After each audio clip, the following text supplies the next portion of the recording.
इस साल आपको एक आईफोन लेना है, बजट कम है और सेकंड हैंड या फिर रिफर्बिश लेने का प्लान बना रहे हैं तो रुक जाओ, क्योंकि ये वीडियो देखे बिना अगर आपने ले लिया है तो बाद में पछताओगे। क्योंकि आईफोन के सेकंड हैंड मार्केट में इतने ज्यादा झोल होते हैं कि आपको अच्छा खासा अमाउंट लेने के बाद में भी एक ब्लैक लिस्टेड, रिपेयर्ड या फिर बैटरी बूस्टेड आईफोन दिया जा सकता है। मैंने करीब 5 साल अलग अलग स्मार्टफोन ब्रांड के साथ में एज ए काउंटर सेल्समैन काम किया है और इन्हीं हाथों से कई सारे सेकंड हैंड फोन्स लिए और बेचे हैं, और इस वजह से मुझे काफी अच्छे तरीके से पता है कि एक सेकंड हैंड आईफोन के अंदर क्या क्या झोल हो सकते हैं, किस किस तरीके से आपके साथ में फ्रॉड किया जा सकता है और आप उसको किस तरीके से अच्छे से चेक करके परचेज कर सकते हैं। तो इस वीडियो में मैं आपको कंप्लीट डिटेल देने वाला हूं, बिल्कुल डिटेल ये वीडियो रहने वाला है, एक एक पॉइंट आपको चेक करना बताऊंगा। तो अगर आप इस वीडियो को पूरा देख करके और वीडियो में बताए गए सारे तरीकों से चेक करके एक आईफोन लेंगे तो आपके साथ में फ्रॉड होने के चांसेस बिल्कुल मिनिमम हो जाएंगे। इस वीडियो में मैं आपको बताऊंगा कि किस तरीके से एक आईफोन को आपको चेक करना है कि वो ब्लैक लिस्टेड है या नहीं, पहले कहीं चोरी नहीं हुआ, चोरी का तो वो आपको नहीं बेच रहा है, इसके अलावा फोन रिपेयर्ड है या नहीं, उसके अंदर पार्ट्स को चेंज किया गया है या नहीं किया गया है, साथ ही एक आईफोन लेने के लिए जो जेन्युइन सोर्सेस है वो क्या क्या हो सकते हैं, किन प्लेटफॉर्म से आपको आईफोन लेना चाहिए और किस प्लेटफॉर्म से नहीं लेना चाहिए, और ये सारी चीजें एक एंड्रॉइड स्मार्टफोन के ऊपर भी एप्लीकेबल होती है। तो अगर आप एंड्रॉइड स्मार्टफोन लेना चाहते हैं तब भी इस वीडियो को देख सकते हैं। फटाफट से वीडियो को शुरू करते हैं, एक एक पॉइंट में आपको एक्सप्लेन करूंगा, तो वीडियो को लाइक करके चैनल को सब्सक्राइब कर दो, क्योंकि ऐसे ही वीडियोस यहां पर आते रहते हैं। देखो, सेकंड हैंड मार्केट में परचेस करने के लिए अगर आपके हाथ में जैसे कोई एंड्रॉइड या फिर आईफोन आता है तो आपको सबसे पहले उसके IMEI को वेरीफाई करना जरूरी है कि वो फोन चोरी का तो नहीं है या फिर साइबर सेल के द्वारा ब्लैक लिस्टेड तो नहीं किया गया है। अगर वो आईफोन चोरी का है और उसकी कहीं ना कहीं से रिपोर्ट की गई है तो उसकी IMEI ब्लैक लिस्टेड होगी, और ऐसे ब्लैक लिस्टेड फोन को अगर आप यूज करते हुए पकड़े गए तो आप बहुत बड़ी प्रॉब्लम में आ सकते हो। तो आपको ऐसा फोन कभी भी ना मिले, इसके लिए आपको IMEI को गवर्नमेंट की वेबसाइट पर चेक करना है। कैसे चेक करना है उसको देखते हैं। तो सबसे पहले फोन का IMEI आपको चाहिए होगा, तो उसी फोन के अंदर जो फोन आप ले रहे हैं उसके अंदर आपको डायल करना है *#06#, और यहां पर आपके सामने आ जाएगा IMEI नंबर।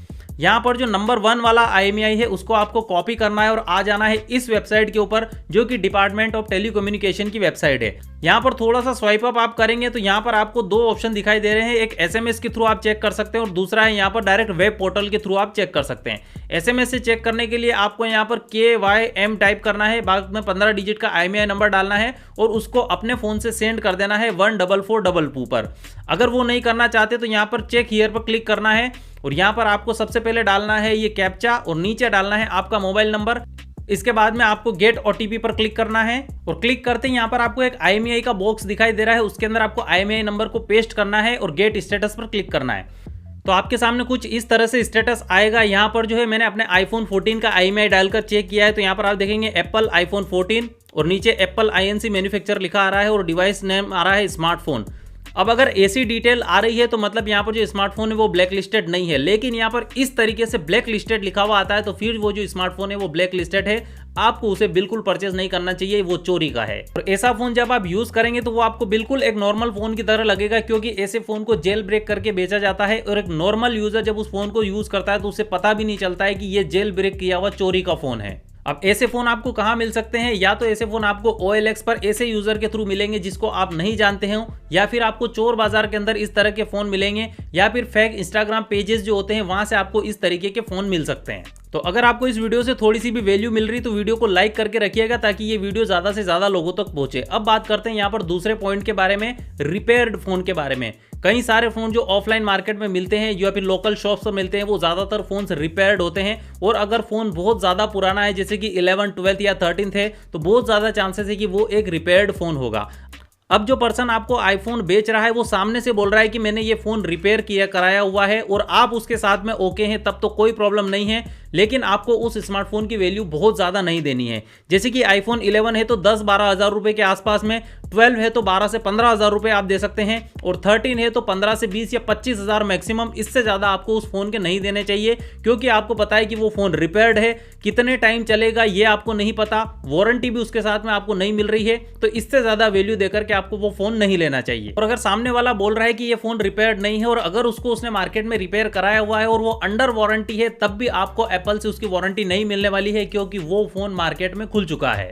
अब यहाँ पर ऐसे में उस एप्पल फोन को उसकी सेटिंग में जाकर के आप चेक कर सकते हैं। यहाँ पर आपको फोन की सेटिंग में जाना है, पार्ट्स एंड सर्विसेज में जाना है, साथ ही यहाँ पर जो है एप्पल जेन्युइन पार्ट्स अगर उसके अंदर लिखा हुआ आ रहा है तो यहाँ पर फिर ओके है। लेकिन यहाँ पर कोई एरर वगैरह आ रही है तो फिर उसके अंदर जो है वो लोकल पार्ट्स डाले गए हैं। अब कई बार मार्केट में ऐसे अच्छे तरीके से फोन को रिपेयर किया जाता है कि एप्पल की इस सेटिंग के अंदर भी वो जेन्युइन पार्ट्स दिखा देता है। तो ऐसे में आप एक और टूल का यूज कर सकते हैं, 3U टूल का, जो कि आईफोन को चेक करने के लिए एक अच्छा और ऑफिशियल टूल माना जाता है।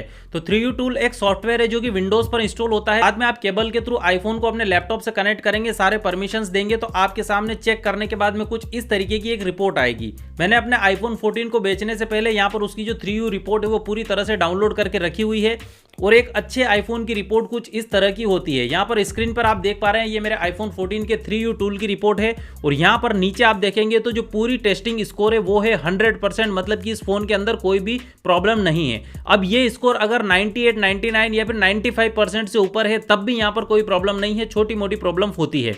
अब यहाँ पर आप देखेंगे पूरी डिटेल आपको दिखाई दे रही है कि मेरा जो आईफोन 14 है, फ्रंट बैक और बैक में से वो ब्लू था, 128GB वेरिएंट था, IMEI सीरियल नंबर वगैरह सारे आपको यहाँ पर दिखाई दे रहे हैं। ये तो नॉर्मल किसी भी फोन को दिखेंगे।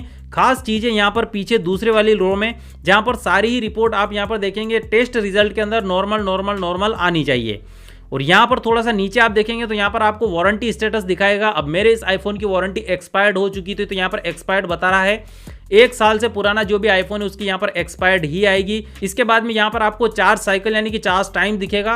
तो मैंने अपने आईफोन को 125 बार चार्ज किया था तो वो चार्ज टाइम यहाँ पर दिखाई दे रहा है। सीरियल नंबर वेरिफिकेशन यहाँ पर यस होना चाहिए, लेकिन यहाँ पर जेल ब्रोकन का जो स्टेटस है वो यहाँ पर बिल्कुल नो होना चाहिए। और इधर ही यहाँ पर साइड में आप आएंगे तो यहाँ पर आपको बैटरी हेल्थ भी दिखाएगा। मेरे आईफोन की फोन के अंदर जो बैटरी हेल्थ थी वो 97% शो कर रहा था, लेकिन 3U टूल पर आई है 98%। और मैंने इसके बारे में रिसर्च करी तो यहाँ पर 1 या 2% का डिफरेंस हो सकता है, लेकिन 10-12% का डिफरेंस है तो फिर यहाँ पर जो उस आईफोन की बैटरी बूस्ट की गई है तो ऐसा आईफोन तो आपको बिल्कुल नहीं लेना चाहिए। बाकी यहाँ पर आईफोन की प्रोडक्शन डेट भी आपको दिखाई दे जाएगी, वो भी आप यहाँ पर चेक कर सकते हैं। यहाँ से आपको काफी ज्यादा अंदाजा हो जाएगा कि हाँ ये आईफोन अच्छी कंडीशन में है। अगर जेल ब्रोकन स्टेटस यस आ रहा है तो फिर उसे तो आपको बिल्कुल नहीं लेना है। इसके अलावा तीसरा जो सबसे ज्यादा झोल होता है वो होता है बैटरी हेल्थ को लेकर के। अगर किसी आईफोन की बैटरी हेल्थ वो आईफोन 2 साल या 2.5 साल 3 साल पुराना है और पर्सन उसको डेली यूजेज में यूज कर रहा है तो आसानी से 85 से 80% के आसपास में उसकी बैटरी हेल्थ आ चुकी है। लेकिन अगर उसकी बैटरी हेल्थ अभी भी 95 या उससे ज्यादा दिखा रहा है तो बहुत ज्यादा चांसेस है कि वो एक बैटरी बूस्टेड आईफोन है। बैटरी को अगर बूस्ट किया जाता है तो आईफोन के अंदर बैटरी हेल्थ तो काफी अच्छी आती है, 97-98% आपको दिखाएगा। लेकिन जब आप धीरे धीरे उसको यूज करेंगे तो उसकी बैटरी हेल्थ बहुत तेजी से गिरेगी।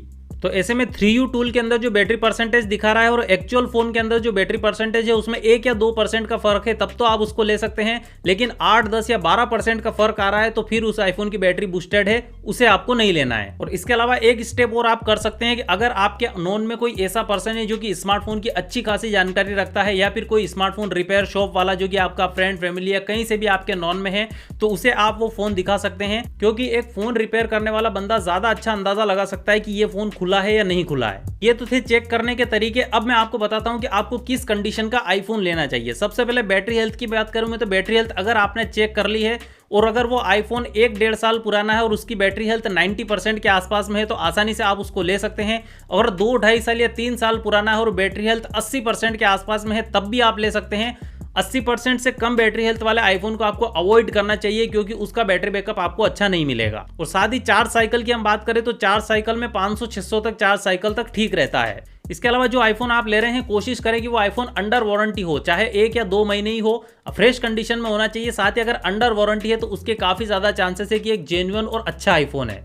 इसके बाद में आप जो आईफोन ले रहे हैं कोशिश करो कि उससे ओरिजिनल इनवॉइस और उसका ओरिजिनल बॉक्स जो कि सेम IMEI नंबर के साथ में है वो भी लें। अब बात करते हैं उन सोर्सेज की जहां से आपको आईफोन लेना चाहिए और उन सोर्सेज की जहां से आपको नहीं लेना चाहिए। सबसे पहले आपको कहां से लेना चाहिए तो आप OLX पर सर्च कर सकते हैं। आपकी ही सिटी का कोई पर्सन अगर आपको मिल जाए जिससे आप फेस टू फेस डील कर सकें, आईफोन को फिजिकली देख सके और परचेस कर सके, तो ऐसे पर्सन से आपको लेना चाहिए।